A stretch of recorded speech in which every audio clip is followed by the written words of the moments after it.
आज black and white की शुरुआत हम एक शब्द से करना चाहते हैं और वो है आइडियोलॉजिकल ब्लाइंडनेस। हिंदी में इसका अर्थ होता है वैचारिक अंधापन, जो लोगों के देखने और समझने की क्षमता को सिलेक्टिव बना देता है। इन्हीं लोगों से जब आप बांग्लादेश में अल्पसंख्यक हिंदुओं पर हो रहे अत्याचार की बात करते हैं तो ये लोग उस पर चुप्पी साध लेते हैं और वैचारिक अंधेपन में इन लोगों को बांग्लादेश के हिंदुओं की दर्दनाक पीड़ा दिखाई ही नहीं देती। इस आइडियोलॉजिकल ब्लाइंडनेस या वैचारिक अंधेपन को आप इन तीन खबरों से भी समझ सकते हैं। इनमें पहली खबर जम्मू कश्मीर से है, जहां एक क्रिकेट खिलाड़ी ने लीग मैच के दौरान अपने हेलमेट पर फिलिस्तीन के झंडे का स्टिकर लगाया हुआ था। इस खिलाड़ी का नाम फुरकान भट्ट है और ये पुलवामा जिले का रहने वाला है। जम्मू पुलिस ने आज इस खिलाड़ी और इस क्रिकेट लीग के आयोजकों से पूछताछ की है और यह भी पता लगाया जा रहा है कि क्या फुरकान भट्ट ने किसी इस्लामी संगठन के कहने पर अपने हेलमेट पर फिलिस्तीन के झंडे का इस्तेमाल किया था। दूसरी खबर महाराष्ट्र के पालघर से है, जहां एक दुकान में लाउडस्पीकर पर भारत विरोधी गाने बजाए जा रहे थे और इनमें भी एक गाने के बोल थे कश्मीर बनेगा पाकिस्तान। पुलिस ने खुद पेट्रोलिंग के दौरान इन भारत विरोधी गानों का संज्ञान लिया और इसके बाद 25 वर्षीय आरोपी अब्दुल रहमान को गिरफ्तार कर लिया। और इन दोनों खबरों से आप ये समझ पाएंगे कि हमारे देश में ऐसे लोग भी हैं जो अलग अलग मंचों से फिलिस्तीन के मुसलमानों की बात करना चाहते हैं और ऐसे लोग भी हैं जो खाते भारत की हैं लेकिन गाते पाकिस्तान की हैं। अब आप तीसरी खबर को देखिए, जो उसी वैचारिक अंधेपन का शिकार हुई है जिसका हमने शुरुआत में जिक्र किया था। यह खबर बांग्लादेश से आई है, जहां 31 दिसंबर की रात को कट्टरपंथियों की भीड़ ने एक अल्पसंख्यक हिंदू पर हमला किया, उसे जिंदा जलाने की कोशिश की। इस व्यक्ति का नाम खोकोन चंद्र दास है, जो अपने परिवार के साथ बांग्लादेश के शरीयतपुर में रहते हैं और आरोप है कि 31 दिसंबर की रात को जब खोकोन चंद्र दास अपनी दुकान बंद करके घर लौट रहे थे, तभी कुछ कट्टरपंथियों ने उन पर चाकू से हमला कर दिया और इसके बाद उन पर पेट्रोल छिड़ककर उन्हें जिंदा जलाने की कोशिश हुई। इस वक्त भी जब हम आपको यह खबर दिखा रहे हैं, तब शरीयतपुर के एक अस्पताल में खोकोन चंद्र दास जिंदगी और मौत की जंग लड़ रहे हैं। और इससे भी ज्यादा अफसोस की बात यह है कि उनकी और उनके जैसे बाकी अल्पसंख्यक हिंदुओं की बात करने वाला न तो बांग्लादेश में कोई है और न ही भारत में। हमारे देश में फिलिस्तीन के मुसलमानों का दर्द तो सबको दिखता है। भारत की संसद में जय फिलिस्तीन के नारे भी लगाए जाते हैं। देश भर की मस्जिदों में फिलिस्तीन के मुद्दे पर काली पट्टी पहनकर नमाज भी पढ़ी जाती है और यहां तक कि क्रिकेट खिलाड़ी भी अपने हेलमेट पर फिलिस्तीन के झंडे का स्टिकर लगाकर उनके मानव अधिकारों की बात करते हैं। बांग्लादेश में अल्पसंख्यक हिंदुओं के साथ जो कुछ हो रहा है उस पर ऑल आइज ऑन बांग्लादेश और हिंदू लाइव्स मैटर कहने वाला कोई नहीं दिखता। यह स्थिति भी तब है जब बांग्लादेश में अल्पसंख्यक हिंदुओं पर होने वाले अत्याचारों और फिलिस्तीन के मुसलमानों पर होने वाले जुल्म में जमीन आसमान का अंतर है। फिलिस्तीन में जो कुछ हो रहा है उसके पीछे हमास जैसा आतंकवादी संगठन है। 7 अक्टूबर 2023 को जब हमास ने इजराइल पर आतंकवादी हमला किया, तब इजराइल ने गाजा पर बमबारी की। बांग्लादेश में अल्पसंख्यक हिंदुओं पर जो अत्याचार हो रहे हैं उसके पीछे सिर्फ और सिर्फ कट्टरपंथियों की धार्मिक नफरत है। बांग्लादेश के हिंदुओं का न तो छात्र नेता उस्मान हादी की हत्या से कोई संबंध है और न ही बांग्लादेश के मौजूदा राजनीतिक हालात से हिंदुओं का कोई लेना देना है। लेकिन इसके बावजूद सिर्फ हिंदू होने के लिए बांग्लादेश में कई लोगों को निशाना बनाया जा रहा है और अल्पसंख्यक हिंदुओं के घरों को आग लगाई जा रही है। इसके अलावा फिलिस्तीन में जो कुछ हो रहा है उसके पीछे युद्ध जैसे हालात जिम्मेदार हैं और इस युद्ध को अमेरिका के राष्ट्रपति डोनाल्ड ट्रंप खुद रुकवा रहे हैं। लेकिन बांग्लादेश में अल्पसंख्यक हिंदुओं पर किसी युद्ध की वजह से हमले नहीं हो रहे। बांग्लादेश में तो सांप्रदायिक नफरत में हिंदुओं को जलाकर मारा जा रहा है और बड़ी बात यह है कि इस अत्याचार को वैचारिक अंधेपन में नजरअंदाज कर दिया जाता है और कोई इसे रोकने के लिए आगे नहीं आता। इस बार आईपीएल के मिनी ऑक्शन में कोलकाता नाइट राइडर्स ने बांग्लादेश के तेज गेंदबाज मुस्तफिजुर रहमान को 9 करोड़ 20 लाख रुपए में खरीदा और वो आईपीएल के इतिहास के पहले ऐसे बांग्लादेशी खिलाड़ी बन गए जिन्हें सबसे ज्यादा पैसा मिल रहा है। इस ऑक्शन के लिए कुछ नेता और धर्मगुरु कोलकाता नाइट राइडर्स के मालिक शाहरुख खान की आलोचना कर रहे हैं। उनसे ये पूछ रहे हैं कि वो उस देश के खिलाड़ी को अपनी टीम में कैसे जगह दे सकते हैं जिस देश में अल्पसंख्यक हिंदुओं की नृशंस हत्याएं हो रही। जैसे बीजेपी नेता संगीत सोम ने कहा है कि शाहरुख खान जैसे लोग देश के गद्दार हैं जो भारत में खाते हैं और पाकिस्तान और बांग्लादेश की तारीफ करते हैं। वो ये भी कहते हैं कि ऐसे लोगों को इस देश में रहने का अधिकार नहीं, और अगर मुस्तफिजुर रहमान भारत आए तो वो उन्हें एयरपोर्ट से बाहर तक नहीं निकलने देंगे। जगत गुरु स्वामी रामभद्राचार्य ने भी कहा कि शाहरुख खान का रवैया हमेशा से देश विरोधी रहा है और वो उनके चरित्र को संदिग्ध मानते हैं। कथावाचक देवकी नंदन ठाकुर ने कहा कि जब बांग्लादेश में हिंदुओं की हत्याएं हो रही हैं और उनके घर जलाए जा रहे हैं, तब ऐसे समय में उसी देश के खिलाड़ी को अपनी टीम में खिलाना अमानवीय और संवेदनहीन है। महाराष्ट्र के अल्पसंख्यक आयोग के अध्यक्ष प्यारे खान ने भी कहा है कि जिस देश में अल्पसंख्यक हिंदू सुरक्षित नहीं है, वहां के खिलाड़ियों को बढ़ावा देना गलत संदेश देता है और शाहरुख खान को आज ही मुस्तफिजुर रहमान को अपनी टीम से बाहर कर देना चाहिए। और सोशल मीडिया पर भी बहुत सारे लोग शाहरुख खान की आलोचना कर रहे हैं। सोचने वाली बात यह है कि शाहरुख खान अकेले केकेआर टीम के मालिक नहीं है। केकेआर टीम जिस night Riders sports private limited company के अधीन आती है, उसमें शाहरुख खान के साथ अभिनेत्री जूही चावला और उनके पति जय मेहता की भी हिस्सेदारी है। इस मामले में निशाना सिर्फ शाहरुख खान को बनाया जा रहा है और इसका एक कारण यह भी है कि शाहरुख खान शायद मुसलमान है। हम डंके की चोट पर कहते हैं कि बांग्लादेश के खिलाड़ियों को तब तक आईपीएल में खेलने की इजाजत नहीं मिलनी चाहिए जब तक कि बांग्लादेश में अल्पसंख्यक हिंदुओं पर हमले बंद नहीं हो जाते। हम ये भी मानते हैं कि इसके लिए केवल शाहरुख खान को दोषी ठहराना, उन्हें गद्दार कहना सही नहीं हो सकता। अगर सवाल करना है तो आईपीएल की गवर्निंग बॉडी से करना होगा, बीसीसीआई के शीर्ष नेतृत्व से करना होगा और यह सवाल सरकार से भी पूछना होगा कि वो इस मुद्दे पर क्या सोचती है। शाहरुख खान को गद्दार कहने वाले नेता और धर्मगुरु शायद ये नहीं जानते होंगे कि इंडियन प्रीमियर लीग का संचालन बीसीसीआई द्वारा किया जाता है। बीसीसीआई एक स्वायत्त संस्था जरूर है, लेकिन यह भारत सरकार की विदेश नीति, गृह मंत्रालय और खेल मंत्रालय के निर्देशों से ऊपर नहीं है। आज भी अगर भारत सरकार किसी देश के खिलाड़ियों को सुरक्षा, कूटनीति और राष्ट्रीय हित के लिए खतरा मानती है तो वो उस देश के खिलाड़ियों पर प्रत्यक्ष या अप्रत्यक्ष प्रतिबंध लगा सकती है। और अभी आईपीएल में साल 2009 से पाकिस्तानी खिलाड़ियों का लगा बैन इसका सबसे बड़ा उदाहरण है। जोहरान ममदानी ने दिल्ली की तिहाड़ जेल में बंद उमर खालिद को हाथ से लिखी एक चिट्ठी भेजी है, जो दिल्ली दंगों का मुख्य आरोपी है। इस चिट्ठी में जोहरान ममदानी ने लिखा है कि डियर उमर, मैं अक्सर तुम्हारे उन शब्दों को याद करता हूं जिन्हें तुमने कड़वाहट को खुद पर हावी न होने देने की बात कही थी। तुम्हारे माता पिता से मिलकर खुशी हुई और हमें तुम्हारी चिंता है। यह चिट्ठी सोशल मीडिया पर इस वक्त काफी वायरल है और बड़ी बात यह है कि इस चिट्ठी के बाद अमेरिका के 8 सांसद उमर खालिद के समर्थन में आ गए हैं और उन्होंने भारत सरकार से उमर खालिद को जमानत देने और अंतर्राष्ट्रीय कानूनों के अनुसार समय पर उनके मामले की सुनवाई कराने के लिए कहा है। अब जोहरान ममदानी की चिट्ठी और अमेरिकी सांसदों की अपील से यही लगता है कि उमर खालिद के साथ भारत में बहुत नाइंसाफी हो रही है, उन्हें नियमों के खिलाफ जेल में रखा जा रहा है, जबकि यह सच नहीं है। सच यह है कि उमर खालिद 2020 में हुए दिल्ली दंगों के मुख्य आरोपियों में से एक है और ये वही दंगे हैं जिनमें 53 लोग मारे गए थे। आज जब जोहरान ममदानी जैसे नेता उमर खालिद को दिल्ली दंगों का आरोपी बताने के बजाय भारत में राजनीतिक असहमति का प्रतीक बनाने की कोशिश कर रहे हैं, तब उन 53 लोगों के बारे में भी सोचा जाना चाहिए जो दिल्ली दंगों में मारे गए थे।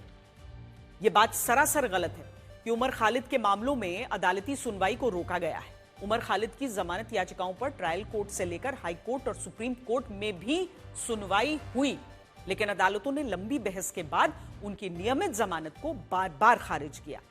यहां बड़ी बात यह है कि भारत की न्यायपालिका इतनी मजबूत और स्वतंत्र है कि वो सही और गलत का फैसला कर सकती है, लेकिन इस मामले में ऐसा लगता है कि अंतर्राष्ट्रीय दबाव बनाकर भारत को बदनाम करने की कोशिश हो रही है और इसके पीछे जोहरान ममदानी राजनीति कर रहे हैं।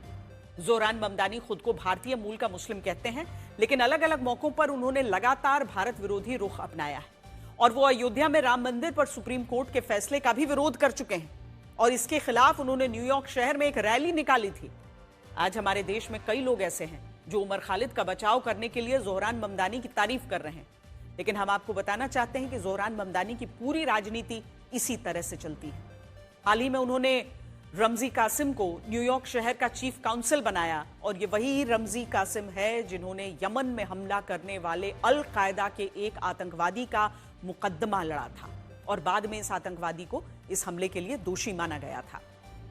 इसके अलावा जब अमेरिका की अलग अलग यूनिवर्सिटीज में इजराइल के खिलाफ विरोध प्रदर्शन हुए थे, तब जांच एजेंसियों ने महमूद खलील को गिरफ्तार किया था और महमूद खलील पर युवाओं को भड़काने के आरोप लगे थे। रमजी कासिम ने इस व्यक्ति का भी मुकदमा लड़ा था। और इससे आप ये समझ सकते हैं कि जो जोहरान ममदानी अलकायदा के लिए मुकदमे लड़ने वाले को अपना चीफ काउंसिल बना सकते हैं, वो अगर उमर खालिद का मुद्दा उठा रहे हैं तो उनकी राजनीति कैसी होगी। आज से 12 साल पहले अमेरिका में एक टीवी शो प्रसारित हुआ था जिसका नाम था a million ways to die in the west, यानी पश्चिम में मरने के 1 लाख तरीके हैं। लेकिन ये बात मौजूदा भारत पर भी लागू होती है। आज हमारे देश में लोग मिलावटी खाना खाकर भी मर रहे हैं, बस में सफर करते हुए भी मर रहे हैं, स्कूल की छत गिरने से जान जा रही है, अस्पताल में चूहों के काटने से जान जा रही है, कफ सिरप पीने से जान जा रही है, नकली दवाइयां खाने से मर रहे हैं और अब इंदौर में गंदा पानी पीने से 10 लोगों की जान जा चुकी है। इंदौर न सिर्फ पिछले 7 सालों से भारत का सबसे स्वच्छ शहर बना हुआ है, बल्कि ये उस मध्य प्रदेश में स्थित है जहां आंध्र प्रदेश, उत्तर प्रदेश और कर्नाटक के बाद सबसे अधिक नदियां मौजूद हैं। इस घटना में भी जिन लोगों की गंदा पानी पीने से मौत हुई, वो पानी नर्मदा नदी की पाइपलाइन से आ रहा था और अब तक की जांच कहती है कि इस पाइपलाइन में ड्रेनेज लाइन का पानी मिलने से यह गंदा हुआ और इसके कारण इन लोगों की जान चली गई। सोचिए, नर्मदा नदी को हिंदू परंपरा में केवल जलधारा नहीं बल्कि साक्षात देवी और शिव की जीवित शक्ति माना जाता है।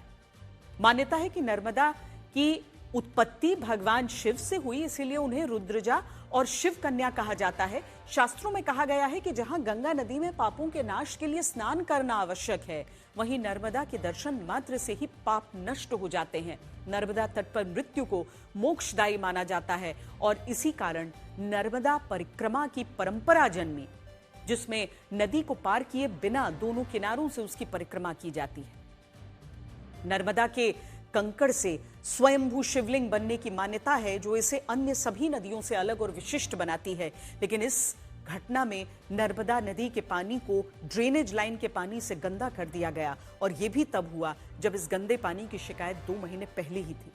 लेकिन हमारी व्यवस्था ने आम लोगों की जान की कीमत शायद नहीं समझी और इसीलिए हमने आपसे कहा कि अगर भारत ऐसी व्यवस्था के साथ दुनिया की बड़ी आर्थिक शक्ति बनता है तो ये आर्थिक तरक्की हमारे किसी काम की नहीं होगी।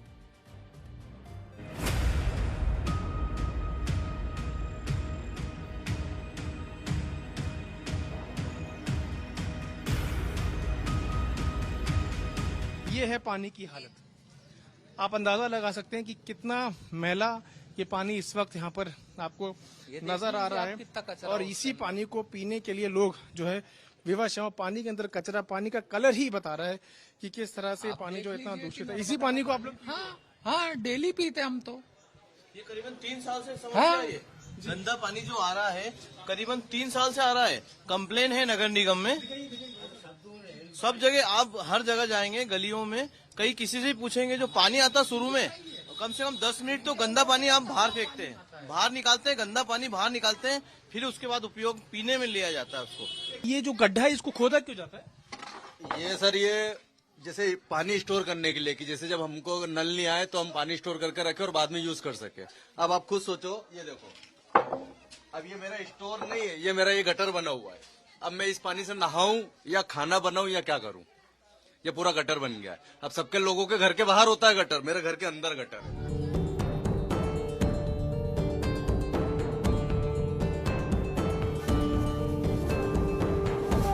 पानी इतना गंदा आ रहा है कि पिया नहीं जा रहा है। नहीं पिया जा रहा पानी।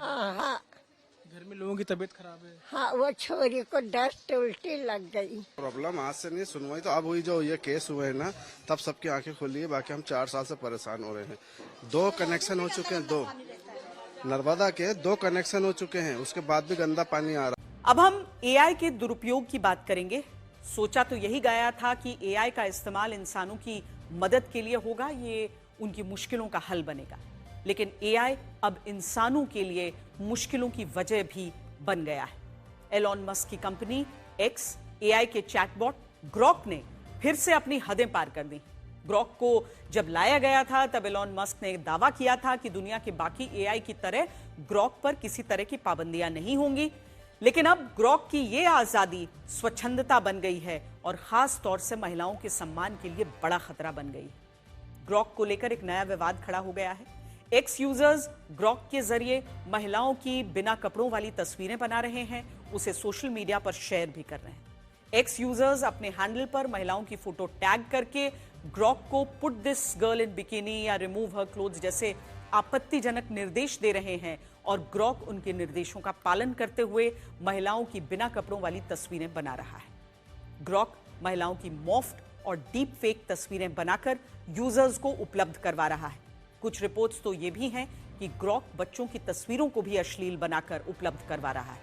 तस्वीरें बनाने वाले नए फीचर में किसी तरह की पाबंदी या नियम नहीं है। शायद इसी वजह से ग्रॉक महिलाओं और बच्चों की आपत्तिजनक तस्वीरें बना रहा है जो पूरी तरीके से यौन हिंसा की श्रेणी में आती है। इस नए फीचर की वजह से ग्रॉक को लेकर पूरी दुनिया में हंगामा मचा हुआ है। भारत समेत कई देशों में ग्रॉक पर पाबंदी लगाने की मांग उठ रही है। खास तौर से महिलाओं ने ग्रॉक की तस्वीरों को अपनी निजता का हनन माना है। कुछ महिलाओं का कहना है कि उनकी अनुमति के बगैर उनकी तस्वीरों का इस्तेमाल किया जा रहा है। ग्रॉक की यह हरकत एक्स पर एक वायरल ट्रेंड बन गई है। इसमें महिलाओं की ही नहीं, दुनिया भर के कई पुरुष सेलिब्रिटी और नेताओं की भी अश्लील तस्वीरें बनाई गई हैं। ग्रॉक की यह हरकत महिलाओं और पुरुषों दोनों की गरिमा और सम्मान के लिए खतरा बन गई है। साइबर एक्सपर्ट्स का मानना है कि किसी व्यक्ति की अनुमति के बगैर उसकी डीप फेक तस्वीर बनाना कानूनी रूप से गलत है और ग्रॉक द्वारा ऐसा किए जाने से एक्स एआई भी सवालों के घेरे में आती है। वैसे महिलाओं की आपत्तिजनक तस्वीरें बनाने को लेकर ग्रॉक से जब सवाल पूछे गए तो उसने कहा कि शायद एक्स के यूजर्स अपने अनोखे निर्देशों के जरिए उसकी इमेज मेकिंग स्किल की परीक्षा ले रहे हैं। यानी ग्रॉक को लगा कि अश्लील तस्वीरें बनाने के निर्देश देकर उसकी स्किल की परीक्षा ली जा रही है और ग्रॉक का ऐसा सोचना पूरी तरह से उसके डेवलपर की सोच पर निर्भर करता है। मतलब यह है कि ग्रॉक के डेवलपर्स ने एआई की सीमाएं तय करते वक्त इस बात का ख्याल नहीं रखा कि उसका दुरुपयोग महिलाओं की अश्लील तस्वीरें बनाने के लिए भी हो सकता है। ग्रॉक के डेवलपर्स की इस गलती की वजह से ग्रॉक अपने यूजर्स के हर निर्देश को मान रहा है, फिर चाहे वो कितना ही विवादित क्यों न हो। नए फीचर से दुनिया भर में हुए बवाल के बाद एक्स एआई अपनी गलती को सुधारने में जुट गया है। विवाद के बाद हमने ग्रॉक से पूछा था कि वो यूजर्स के कहने पर महिलाओं की अश्लील डीप फेक तस्वीरें क्यों बना रहा है। उसने हमें जवाब दिया कि एक्स एआई को ग्रॉक की काबिलियत के दुरुपयोग की शिकायतें मिली हैं और इस पर काम किया जा रहा है ताकि महिलाओं की गरिमा सुरक्षित रहे। बड़ी बड़ी गोष्ठियों में यह कहा जाता है कि एआई का नैतिक इस्तेमाल होना चाहिए जिससे समाज में अच्छे विचार पनपे, न कि अराजकता फैले। लेकिन ग्रॉक ने कई बार नैतिकता की सीमा तोड़ी है। पहले भी कई बार ग्रॉक को लेकर सवाल उठ चुके हैं। 2025 में ग्रॉक ने एक्स यूजर्स के साथ गाली गलौज की थी। वो यूजर्स के सवालों के जवाब अपशब्दों का इस्तेमाल करते हुए दे रहा था। इसको लेकर खूब विवाद हुआ था। बाद में एक्स एआई ने इसमें कुछ पाबंदियां लगाई। इसके बाद कुछ यूजर्स ने पाया कि ग्रॉक नस्लवादी टिप्पणियां कर रहा था। कुछ यूजर्स ने नोटिस किया कि ग्रॉक अपने जवाबों में व्हाइट जीनोसाइड और किल द बोर्ड जैसे विवादित मुहावरों का इस्तेमाल कर रहा था। ये दोनों मुहावरे श्वेत लोगों के खिलाफ नस्लवादी टिप्पणियों के तौर पर इस्तेमाल होते हैं। इसके बाद जुलाई 2025 में ग्रॉक ने कुछ यूजर्स की पोस्ट पर नाज़ी शासक हिटलर को महान बताना शुरू कर दिया और यहूदियों के लिए कहा कि वो लोग इंटरनेट पर नफरत फैलाते हैं। इस विवाद के बाद एक्स एआई ने बड़ी मुश्किल से इन सारी पोस्ट को हटाया था। इसके बाद अगस्त में एक्स एआई ने स्पाइस मोड नाम से एक फीचर दिया जिसमें किसी भी एक तस्वीर से वो अश्लील तस्वीरें बना देता था। इस फीचर को लेकर एक्स एआई पर अश्लीलता फैलाने के आरोप लगे। पिछले साल ही एक्स एआई ने कंपेनियंस नाम से ग्रॉक के 2 एनिमेशन कैरेक्टर बनाए जिसमें एक कैरेक्टर लड़की थी जिसका नाम था अनी और दूसरी कैरेक्टर एक रेड पांडा था जिसका नाम था बैड रूडी। इन दोनों कैरेक्टर्स को यूजर्स के साथ दोस्ती के लिए तैयार किया गया था, लेकिन एनी का कैरेक्टर यूजर्स से फ्लर्ट करता था, अश्लील हरकतें करता था, वहीं बैड रूडी यूजर्स के साथ गाली गलौज करता था। जितनी बार भी ग्रॉक के दुरुपयोग से जुड़ी या एक्स एआई के आपत्तिजनक फीचर की आलोचना हुई है, उतनी बार कंपनी ने यह कहकर खुद का बचाव किया कि एआई अभी लर्निंग फेज में है, यानी सीखने के समय काल में। सवाल यह है कि लर्निंग फेज का बहाना बनाकर एआई टूल में अमर्यादित विचारों को क्यों डाला गया। हालांकि अब लोगों की शिकायतों का संज्ञान लेते हुए केंद्र सरकार ने एक्स को नोटिस भेजकर इस मामले में जवाब मांगा है। गाजियाबाद पुलिस की कार्यप्रणाली को लेकर सोशल मीडिया पर बहस छिड़ी हुई है। यह बहस एक वीडियो की वजह से है जिसमें पुलिस एक मशीन के जरिए नागरिकता जांचने का दावा कर रही है। लोग पूछ रहे हैं कि क्या ऐसी कोई मशीन मौजूद है जिससे किसी व्यक्ति की नागरिकता की पहचान की जा सकती है। पुलिस इस पर सफाई देते हुए सत्यापन और दस्तावेज परीक्षण की कार्यवाही बता रही है। बांग्लादेश के तो नहीं हो? गाजियाबाद में कौशाम्बी थाना प्रभारी अजय शर्मा अपने क्षेत्र में अवैध प्रवासियों के खिलाफ अभियान चला रहे थे, जिसमें अवैध बांग्लादेशियों और रोहिंग्या मुसलमानों की पहचान की जा रही थी। इस दौरान उनका एक वीडियो सोशल मीडिया पर वायरल हो रहा है, जिसमें वो अवैध लोगों की पहचान के लिए एक मशीन होने का दावा कर रहे हैं। मशीन लगाओ भाई इनकी पीठ पे। हाँ तो उधर को दिखाओ, उधर को मशीन लगाओ इनकी पीठ पे। एक झुग्गी बस्ती में लोगों की जांच के दौरान अजय शर्मा दबाव बनाने वाले अंदाज में एक मशीन से नागरिकता जांचने की बात कहते हैं और कहते हैं कि ये मशीन आपको बांग्लादेशी बता रही है। मशीन तो बांग्लादेश बता रही है, जबकि संबंधित व्यक्ति खुद को बिहार के अररिया जिले का निवासी बता रहा है। बिहार जोकीहाट अररिया जिला। इस वीडियो को लेकर थाना प्रभारी और गाजियाबाद पुलिस पर काफी सवाल भी उठ रहे हैं। हालांकि कुछ लोग इसे दबाव बनाने का तरीका बता रहे हैं। दोनों को आगे। जयपुर के चौमू में प्रशासन ने सड़क पर अवैध अतिक्रमण के खिलाफ बुलडोजर कार्रवाई की। कुछ दिन पहले इसी इलाके में सड़क पर अतिक्रमण करके लगी लोहे की रेलिंग हटाने को लेकर तनाव फैल गया था और हिंसक भीड़ ने पुलिस पर पथराव कर दिया था। अब पुलिस ने हिंसा फैलाने वाले इलाके में अवैध अतिक्रमण के खिलाफ बुलडोजर चलाया। कुछ दिन पहले जयपुर के नजदीक चौमू में मस्जिद के बाहर लोहे की रेलिंग लगाने को लेकर विवाद हुआ था। इस दौरान कुछ पत्थरबाजों ने पुलिस पर भी हमला कर दिया था, जिसमें कई पुलिस वाले गंभीर रूप से घायल हुए थे और इलाके में तनाव फैल गया था।